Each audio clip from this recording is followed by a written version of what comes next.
Hi, I'm Emmanuel Ezeji, and this is Zafia Language Model, a medical AI assistant that runs completely offline. On an 8GB laptop with no GPU, no internet at all, and no cloud bill. Just the machine that is already sitting in an African clinic, even in the remote areas.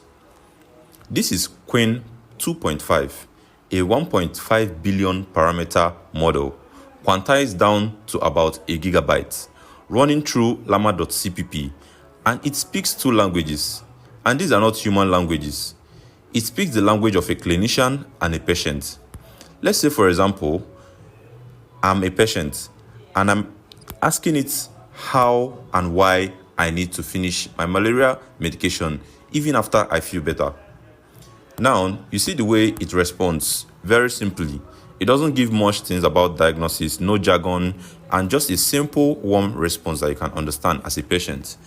But watch what happens when I ask it and switch to a clinician. In this clinician mode, I'm going to ask it about a patient with a 3-week cough, night sweats, and weight loss. And these are classic tuberculosis red flags. And in clinician mode, you can see the way it gives differentials, it gives next steps, it gives a resource-aware guidance written for someone who already knows medicine and in an African environment without much resources. So you can see that this is the same model but completely different voices. One for simple and the other one for a clinician with all the clinician jargons that only a medical professional can understand. So we didn't just pick a model, we benchmarked it.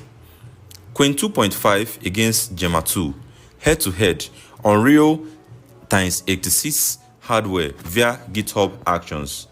And Qwen took 33 text tokens per second with 2.6 gigabytes of RAM, whereas Zema performed the same operations with half the speed and used more RAM, and it kept cutting off mid-sentence. So this data made the decision on the model we eventually chose, not just a guess. Zero cloud dependency, zero per query costs, and built for the hardware Africa actually owns. This is Zafia Language Model.